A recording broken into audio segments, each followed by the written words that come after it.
그래서 오늘도 우리나라 개신교들 뭐 다는 아닌데요. 그날 대형교회에 신도들이 많이 나왔어요. 제가 받은 몇몇 제보에 따르면 그 몇몇 대형교회 목사님들이 이제 광화문 친박 집회 나가라. 그렇게 교인들에게 권했고 실제로 이제 버스를 몇십 대씩 대절을 해서 실어 나르기도 했다고 하는데 심지어는 이제 그 기도회라고만 하고 거기가 어딘지 모르고 도착해서 화를 낸 교인들도 있었다고 하는데 혹시 방송을 들으신 분들 중에 그런 일을 직접 겪으신 분들 있으면 저한테 문자 주시거나 제보 부탁드리고요. 왜 이 대형교회가 이 친박 집회, 친박 단체 이런 관계를 맺는 걸까요? 네, 저 시사인으로도 그런 제보 왔었는데요. 네. 조영기 목사의 동생이 운영하고 있는 지방의 한 교회에서 또 대거 구국기도회를 가야 된다라고 하면서 버스를 대고 이동했다라는 그 거죠. 대형교회, 모든 대형교회는 아니겠지만 대형교회 몇몇 제가 받은 것도 버스 대절해가지고 수십 대씩 그날 갔다고 하는데 저는 이제 납득 좀 이해가 되는 설명을 들었으면 좋겠다는 생각이 들어요. 이러이러한 이유로 그랬다. 저는 이해가 안 가거든요. 이게 박근혜 대통령 본인도 전혀 기독교적이지 않단 말이죠. 어떻게 되겠지만 영세교 교주였던 사람하고 특수관계였고 최순실 씨가 그 후계자라고도 했었고 그 아버지 박정희 추도 행사 보신 적인지 모르겠는데 박정희 대통령 문화선양회 이런 단체가 있어요. 여기 회장님이 내년에 이제 박정희 대통령 탄생 100주년 기념 행사를 예정하고 있는데 거기 추도위원이거든요. 여기서 작년에 99주년이라고 현충원에서 국립현충원에서 무속인들 30명하고 구 탄다고 작두 타고 그 행사 신청했단 말이죠. 근데 그게 작년 11월이에요. 11월 최순실 게이트가 한참일 때죠. 그러니까 이 국면이 진행될 때. 한참 진행될 때인데 근데 이제 그런 국면도 있고 해서 결국 물레공원은 박정희 동상이 있죠. 동상이 있죠. 거기에 혁명의 사상이 싹튼 곳이라고 동상이 있어요. 혁명의 사상이 싹튼 곳이라고. 거기서 실제로 굿을 했어요. 30명이. 작두도 탔나요 정말? 탔어요. 네. 그리고 근데 이거 이제 최순실 게이트에 묻혀서 이제 뉴스가 잘 안 됐는데 2007년 최순실 게이트 한참 터질 때 이제 나온 뉴스인데 2007년 한나라당 대선 후보 그때 이제 이명박, 박근혜 후보. 경선 후보, 경선 후보들이 이제 경선을 하기 하루 전날에 그때 당선 기원굿 그러니까 2007년 8월 19일이죠. 충남 계룡산 동학산의 오토 캠핑장에서 열렸다고 그리고 박근혜 캠프 쪽 사람들이 참석했다고 기사가 나왔었는데 워낙 최순실 게이트 뉴스가 많아가지고 묻혔죠. 2012년 대선 때도 그랬어요. 경기 북부에 있는 굿당에서 박근혜 당선 기원 작두굿이 열렸다. 이때 또 박근혜 캠프 핵심 인사들이 참석했다는 보도가 있었는데 묻혔고. 다른 추도식, 다른 박정희 추도식도 보면 기독교적 관점에서 보면 이거 우상 숭배의 전형적인 형식들이 많거든요. 그러니까 개신교에서 보면 가장 멀리할 후보 대통령인데 왜 가까운지 저는 모르겠어요. 이게 어떻게 이해를 해야 하는지. 자, 관련 전문가분들이나 혹은 사정을 아시는 분들은 저한테 연락을 주시거나 제보를 주시거나 저희도 전문가를 찾아보겠습니다. 이해가 안 가서 저는 계속 얘기를 하고 있는데. 자, 오늘 뉴스는요? 네, 지난해 8월 꾸려졌던 윤곽금 팀장의 검찰 특별수사팀이요. 우병우 전 수석의 통화 내역을 조회하지 않았다라는 한겨레 보도가 있습니다. 뿐만 아니라 지난해 압수수색을 할 때요. 우병우 전 수석의 자택은 물론이고요. 휴대전화, 사무실도 하지 않았습니다. 그런데 정작요. 같은 날 압수수색을 진행했던 이석수 특별감찰관에 대해서는 휴대전화와 사무실 등 모두 압수수색했습니다. 이게 이제 우병우 민정수석을 제대로 특검이 아니라 이제 검찰로 넘어가면 수사하겠냐 관련해서 나오는 뉴스들이죠. 이게 재밌는 것이 이석수 특별감찰관이 작년 8월에 수사 의뢰를 했어요. 검찰에. 예, 그렇죠. 우병우 전 민정수석에 대해서 수사 의뢰를 하며 압수수색을 의뢰했는데 그 의뢰한 특별감찰관의 의뢰대로 우병우 민정수석을 압수수색을 한 게 아니고 의뢰한 특별감찰관을 압수수색을 했어요. 예, 그렇죠. 기밀 누설했다고 하면서요. 감찰 기밀을 누설했다라는 이유요. 말도 안 되는 거죠. 예. 어쨌든 검찰은 그때 수사를 한다고 해놓고 휴대전화도 안 했고 사무실도 안 했고 집도 안 했고 어디든지 안 했고. 네, 심지어 수사의 기본이라고 할 수 있는 통화 내역조차 조회하지 않았다는 아무것도 안 한 거죠. 겁니다. 예. 네. 텅텅 특검도 초반에 그래서 텅텅 비어 있다고 우병우 전 민정수석 관련해서는. 근데 제대로 할 수 있겠냐 하는 관련 뉴스죠. 예. 이거 외에도 또 우병우 민정수석이 그 당시 검찰총장하고도 통화 여러 번 했다. 이것도 기사 나오지 않았습니까? 예, 동아일보 보도인데요. 우 전 수석과 김수남 검찰총장이 지난해 7월부터 10월까지 20차례 통화했다라는 겁니다. 그중에서요. 김 총장이 우 전 수석에게 직접 전화를 한 것도 6차례나 된다라는 겁니다. 그런데 어제 검찰에서는 그랬죠. 예, 예. 해명했었거든요. 전화 직접 건 적은 없다고 했는데요. 그걸 반박하는 보도인 거죠. 예. 기록이 있으니까요. 검찰총장과 민정수석이 직접 통화했다. 물론 그때 당시 최순실 게이트하고 관련된 얘기를 했다고 하겠습니까? 당연히 그때 얘기는 안 했다고 그러고 다른 일반적인 의논사를 의논했다고 하겠죠. 예, 지금 그렇게 해명하고 있습니다. 너무 검찰 개혁에 대해서 이야기했다. 검찰 이렇게. 개혁. 검찰 개혁에 대해서 얘기했을 수는 있겠네요. 검찰 개혁 하지 말자고. 예, 김 총장이 우리가 동아일보에 이렇게 통화하는 게 바로 검찰 개혁 대상이야. 막 이런 얘기. 우린 정말 나쁜 사람들일까? 그런 통화를 했다면 제가 이야기했는데 이런 해명을 믿어달라고 항상 하는 게 참 재밌어요.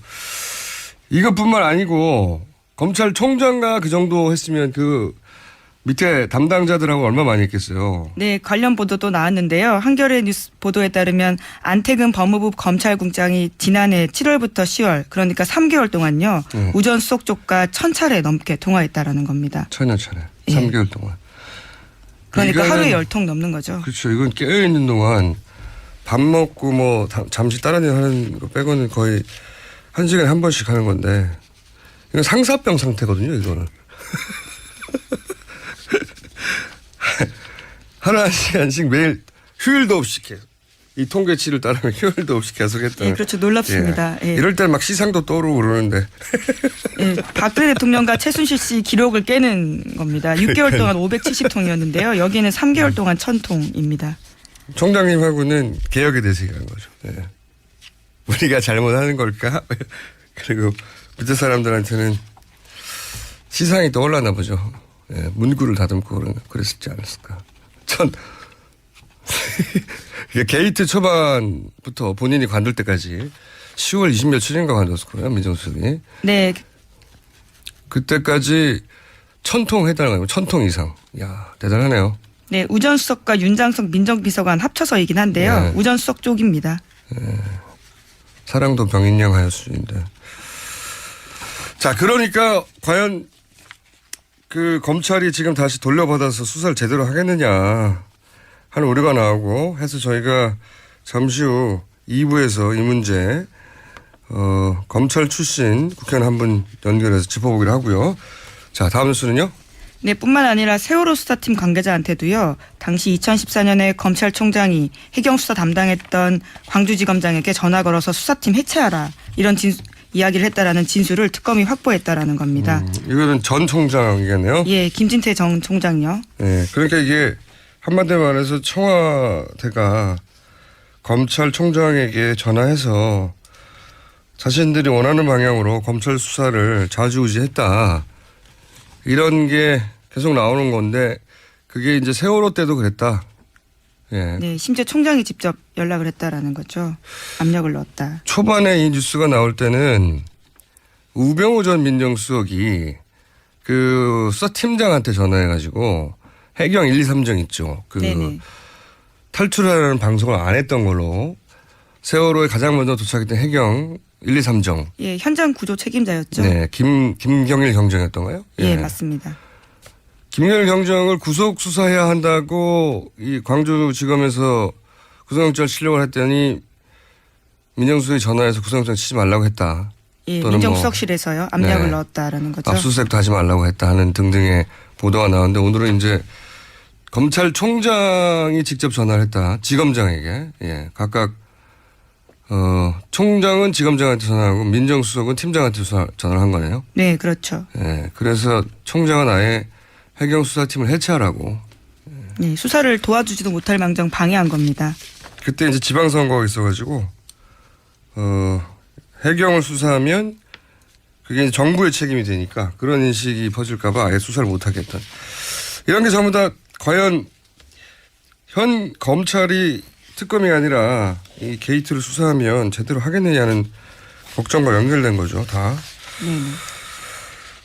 걱정이 많습니다. 자, 다음 뉴스는요. 네, 박사모가 박원순 서울시장에 대한 주민 소환 운동 하겠다라고 밝혔는데요. 박 시장이 서울광장에 텐트를 설치한 탄기국 관계자에 대해서 형사고발 조치를 하자 여기에 대해서 오히려 자신들이 주민 소환하겠다라고 맞대응한 거죠. 그렇죠. 예. 근데 이게 세월호 유가족들이 서울광장이 아니라 이제 광화문에서 치고 있는 거하고 자꾸 비교를 하는데 거기는 이제 300명이 넘는 희생자가 났고 그 유가족들이 인도적 차원에서 그분들에게 길을 열어준 거고 이거 정부가 나서서 해준 거예요 그때. 네, 게다가 그분들은 내란이나 피바다 뭐 이런 이야기 한 적은 없습니다. 그러니까 폭력을 행사하지도 않잖아요. 서울광장에서는 불법이거든요. 기본적으로 신고하지 않고 그 공권력 그러니까 청원경찰들하고 서울시 공무원들이 나가서 이걸 이게 불법이라고 하면 강목으로 쫓아낸다니까요. 네, 박 시장도 오랜 기간 참았다라고 어제 밝힌 바가 있습니다. 참았어요. 예. 네. 그리고 이 텐트를 철거를 하는데 불법이니까 이제 탄핵 심판이 결론이 난 다음에 하겠다는 거죠. 네, 당장 하겠다는 것도 아니고. 이거 관련해서 굉장히 재미있는 뉴스를 제가 하나 봤어요. 그 인근에서 사람들이 이제 집회에 나오면 배가 출출하면 거기 나와 있는 이제 노점상 분들한테 뭘 사 먹잖아요. 네, 그렇죠. 오뎅도 먹고 핫도그도 먹고. 네. 겨우 춥기도 하고 그러다 보니까 출출하니까 사 먹는데 이 관련해서 뉴스 하나 있죠. 그거 좀 전해주세요 일단. 네, 오마이뉴스 보도인데요. 3.1 집회에 나왔던 친박단체가 광화문에 있는 CU 같은 편의점도 이용하지 말고 포장마차도 이용하면 안 된다면서요. 손님들을 막았다라는 겁니다. 이유가 재밌어요. 예, 그 이유가 지금 카톡으로 돌고 있는데요. 포장마차 같은 경우에는 민주노총의 운영 자금으로 촛불 자금이 된다라는 거고요. CU는 통진당으로 자금이 들어가고 또 던킨도너츠는 스스로 촛불 좌파라고 했기 때문에 거기서 먹으면 안 된다. 이런 네. 카카오톡을 돌린다고 다 하고요. 거짓말이거든요. 여기까지만 돌렸어도 제가 이해가 안 갈 뻔했어. 아니 대기업이 무슨 통진당도 해산됐는데 거기다 자금을 대고 촛불 좌파고 외국 기업이거든요. 던킨도너츠. 이런 말도 안 되는 얘기를 했을까 했는데 그 뒤에 이유가 딸려 있죠. 예, 힌트를 얻을 수 있습니다. 엄마 부대 푸드트럭 대신에 이용하라라고 쓰여 있는데요. 엄마 부대 푸드트럭에는요. 어묵꼬치가 한 개에 3,000원에 판다고 합니다. 그런데 통상 광화문 일대에는 1,000원이거든요. 1,000원이라고 이 보도가 하고 있습니다. 그러니까 이제 엄마 부대가 운영하는 푸드트럭에 가서 먹으라고 그 논리를 세울 게 특별히 없으니까 왜냐하면 더 훨씬 비싸거든요. 그 주변에 있는 편의점들하고 노점상들하고 던키도너츠가 또 거기 있단 말이죠. 거기다 좌파들이고 촛불이고 뭐 통진당이고 막 다 거짓말이란 말이에요. 이걸 이렇게 돌려요. 그리고 이제 그걸 보고 가짜뉴스처럼 그걸 믿은 분들이 노인분들이 거기 가가지고 막 항의한다고 그러잖아요. 예, 이용하는 손님들한테도 편의점 들어가가지고 통진당에 돈을 보내냐고 막 항의한다고. 정말 나쁜 사람들이에요. 그냥 장사를 하고 싶으면 이거 와서 엄마 부대에서 하니까 이용해 주세요 하면 되잖아요. 자, 3,000원 왜 이렇게 비싸냐 그랬더니 애국세라고. 그건 기사에 없던데 저 좀 찾아봤거든요. 애국세래요, 애국세. 그런 폭리를 취하기 위해서 사실이 아닌 말들을 유포하고 있으니까 이건 CU나 던킨도너츠에서 고소고발 해야 됩니다. 예. 예, 허위사실이죠. 허위사실도 단순히 잘못 알아서 한 게 아니고 경제적 이권을 목표로 한 거잖아요. 목적으로. 네네. 죄질이 나쁜 거예요. 자, 참 재밌습니다. 네.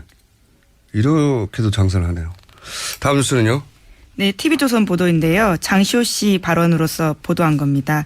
최순실 씨가 청와대 문건을 밤새도록 검토할 때가 많아서 실시간이 없었다라는 토로를 했다라는 건데요. 장 씨에 따르면 최순실 씨는 국정을 돌보느라 실시간이 없다라고 불평하면서 링거를 맞으면서까지 모든 문건을 꼼꼼하게 검토했다고 합니다. 또한 대통령 취임 이후에는요. 2-3시간밖에 못 잤다라고 이야기했다고 합니다. 그러니까 정말로 국정을 운영한 게 맞아요, 본인이. 네. 국정을 돌보느라 실시간이 없다라는 게 직접 어딘가다고. 옆에서 본 예. 장시호 씨가 한 얘기잖아요. 네. 네. 국정농단을 불철주야한 건데 이게 대단하지 않습니까? 이 정도 에너지면. 네, 2-3시간밖에 못 자고 링거까지 네. 맞고. 다만 이제 국정을 돌봤다기보다는 국정 속에 있는 이권을 돌보느라고 네, 실시간이 없었겠죠. 대단한 분입니다. 네. 그러면서 불만은 국정을 돌보느라 실시간이 없다고 불평했다. 예. 대통령이었어요, 사실상. 예, 하지만 박근혜 대통령은요, 지난 헌법재판소 최종 변론에도 쉬운 표현만 조언 들었지 문건 준 적 없다. 또 이렇게 이야기했거든요. 이거 관련해서는 그 반대되는 증언이 되게 많죠. 사태 초기 미르의 전 사무총장인 이성환 씨가 네네. 이 얘기하고 딱 일치하는 얘기를 했었죠. 네. 그때 매일매일 그 어마어마한 분량의 문서가 나왔고 그거를 자신을 비롯해 여러 사람이 나눠서 네. 체크하고 검토하고 했다. 믿지 않을 것이다라고 하며 나왔던 이야기 중 일부죠. 그 당시만 하더라도 믿기 쉽지 않은 이야기였습니다. 헌법재판소 재판관들은 그걸 다 믿을지 안 믿을지 모르겠네요. 굉장히 중요한 사안인 것 같은데. 자, 뉴스를 하나 정도 더 전할 수 있을 것 같습니다. 네, 자유한국당의 정우택 원내대표가 어제 비상대책위원회에서 이번 3월 국회가 대선 전 개헌을 할 수 있는 마지막 골든타임이다. 이렇게 말했습니다. 대선 읽긴 뉴스가 하나 나왔는데 여기까지만 해야 되겠는데 이게 원래 개헌 이슈는 잘 생각해 보시면 제3지대라고 불리는 구상의 핵심 레퍼토리였어요. 개헌을 고리로 양극단을 배제하고 양극단을 배제한다는 건 친박 친문을 제외하고 그러니까 당시 새누리당하고 민주당의 문재인 이렇게 제외하고 가운데서 모이자. 이게 원래 제3지대고 거기가 그 고리가 개헌이었거든요. 근데 변했어요. 어떻게 변했냐면 민주당 제 모든 세력을 개헌으로 묶는 걸로 전선을 바꾸는 중입니다. 그러니까 친박 친문 제외해서 친문만 제외하는 것으로 전선을 바꾸는 중이에요. 여기서 자유한국당이 굉장히 그 주도적으로 드라이브를 걸고 있거든요. 개헌. 원래는 이 개헌은 소위 3지대 아까 말했던 양쪽 빼고 개헌 드라이브를 걸었었는데 자유한국당이 개헌 드라이브를 이유는 간단해요.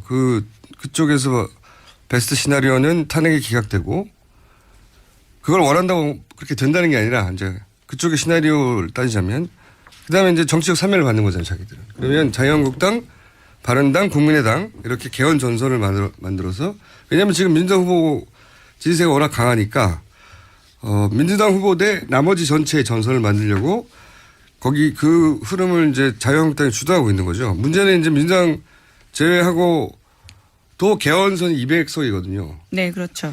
200석이 안 돼요. 200석을 채우려면 민주당 내에 소위 비문 세력이라고 하는 사람들이 합쳐져야 돼요. 그래야 200석이 넘어가는데 이 비문 세력의 구심점으로 김종인 전 대표 역할론이 거론되는 거죠. 왜 김종인 전 대표가 대표한 지도 오래됐고 세력도 없고 스스로는 국회 본인이 스스로 자신을 당선시킨 적이 없어요. 한 번도. 선출직으로 다 비례였지. 근데 그분이 왜 자꾸 거론되느냐. 이 역할 때문에 그런 겁니다. 혹시 개헌선에 도달하는 그 나머지 부족분을 민주당 내에서 비문 세력으로 만들어서 그 사람들의 구심점을 할 사람이 김종인 전 대표가 아닌가. 근데 또 김종인 전 대표의 그 문제는 뭐냐면 그 세력을 대표할 대선 주자가 없어요. 그래서 이재명 전 시장도 전 시장이래. 죄송합니다. 네, 현 이재명 시장입니다. 네, 이재명 시장 하도 전이 많이 등장해가지고 요새 이재명 시장도 이렇게 관심을 뒀다가 지지율 떨어지자 반기문 전 총장한테 관심 옮겨갔다가 또 사퇴하자 최근엔 안희정 도지사를 생각하는 것으로 관측되고 있어요. 근데 이제 거기도 문제가 생기는 게 안희정 도지사 그러면 탈당을 해야 되는데 이분이 탈당할 분은 아니거든요. 그래서 안 되면 본인이 직접 그 개헌 세력의 후보로 본인이 직접 나오는 게 아니냐 이런 관측도 있는. 그래서 이 관련 뉴스를 읽으려면 그런 구도를 머릿속에 넣고, 김종인 전 대표가 그러면 민주당 내 비문 세력의 중심으로 어떤 역할과 행보를 할까 하는 관점에서 이 사안을 보시면 뉴스가 좀 잘 이해가 갈 수 있습니다. 자, 오늘 여기까지 하겠습니다. 시사인의 김은지였습니다. 감사합니다. 대통령 본인도 전혀 기독교적이지 않단 말이죠. 어제도 얘기했지만 영세교 교주였던 사람하고 특수관계였고, 최순실 씨가 그 후계자라고도 했었고, 그 아버지 박정희 추도 행사 보신 적인지 모르겠는데, 박정희 대통령 문화선양회 이런 단체가 있어요. 여기 회장님이 내년에 이제 박정희 대통령 탄생 100주년 기념 행사를 예정하고 있는데 거기 추도위원이거든요. 여기서 작년에 99주년이라고 현충원에서 국립현충원에서 무속인들 30명하고 굿한다고 작두 타고 그 행사 신청했단 말이죠. 근데 그게 작년 11월이에요. 11월 최순실 게이트가 한참일 때죠. 그러니까 이 국면이 진행될 때. 한참 진행될 때인데, 근데 이제 그런 국면도 있고 해서 결국 물레공원은 박정희 동상이 있죠. 동상이 있죠. 거기에 혁명의 사상이 싹튼 곳이라고 동상이 있어요. 혁명의 사상이 싹튼 곳이라고. 거기서 실제로 굿을 했어요. 30명이. 작두도 탔나요, 정말? 탔어요. 네. 그리고 근데 이거 이제 최순실 게이트에 묻혀서 이제 뉴스가 잘 안 됐는데, 2007년 최순실 게이트 한참 터질 때 이제 나온 뉴스인데, 2007년 한날 그래서 오늘도 이 우리나라 개신교들 뭐 다는 아닌데요. 그날 대형교회 신도들이 많이 나왔어요. 제가 받은 몇몇 제보에 따르면 몇몇 대형교회 목사님들이 이제 광화문 친박 집회 나가라. 그렇게 교인들에게 권했고, 실제로 이제 버스를 몇십 대씩 대절을 해서 실어 나르기도 했다고 하는데, 심지어는 이제 그 기도회라고만 하고 거기가 어딘지 모르고, 도착해서 화를 낸 교인들도 있었다고 하는데, 혹시 방송을 들으신 분들 중에 그런 일을 직접 겪으신 분들 있으면 저한테 문자 주시거나 제보 부탁드리고요. 왜 이 대형교회가 이 친박 집회, 친박 단체 이런 관계를 맺는 걸까요? 네, 저 시사인으로도 그런 제보 왔었는데요. 네. 조영기 목사의 동생이 운영하고 있는 지방의 한 교회에서 또 대거 구국기도회를 가야 된다라고 하면서 버스를 대고 이동했다라는 거죠. 대형교회, 모든 대형교회는 아니겠지만 대형교회 몇몇 제가 받은 것도 버스 대절해가지고 수십 대씩 그날 갔다고 하는데, 저는 이제 납득 좀 이해가 되는 설명을 들었으면 좋겠다는 생각이 들어요. 이러이러한 이유로 그랬다. 저는 이해가 안 가거든요. 이게 박근혜 타당 대선 후보, 그때 이제 이명박, 박근혜 후보. 경선 후보, 경선 후보들이 이제 경선하기 하루 전날에 그때 당선 기원굿, 그러니까 2007년 8월 19일이죠.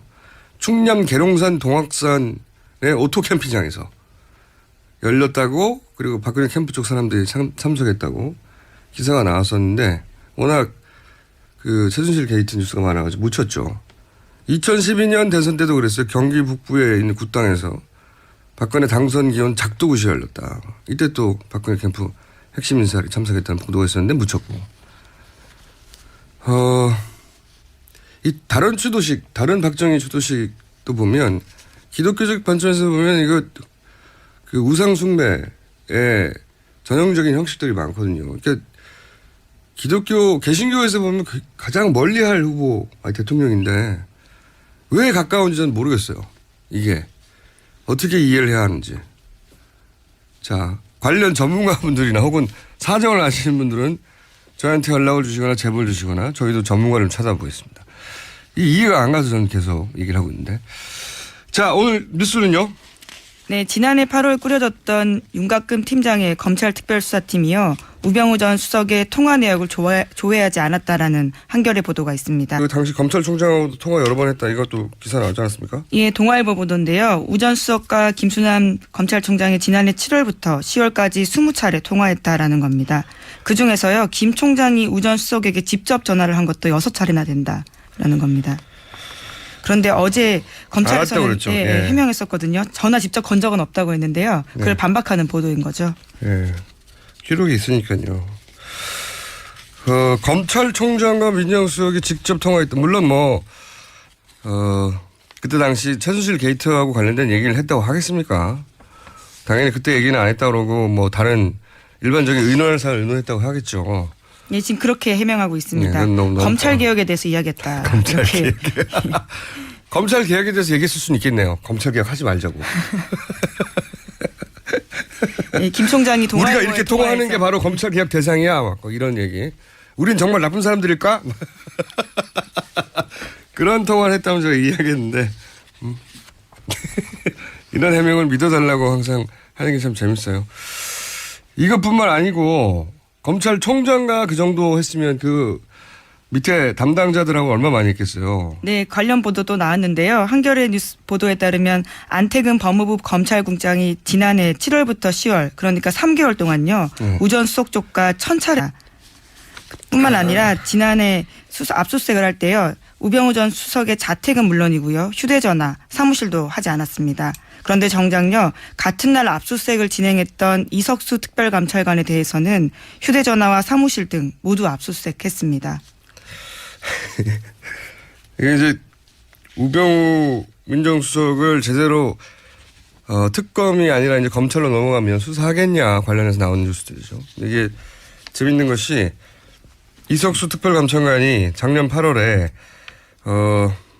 수사 의뢰를 했어요. 검찰에. 예, 그렇죠. 우병우 전 민정수석에 대해서 수사 의뢰를 하며 압수수색을 의뢰했는데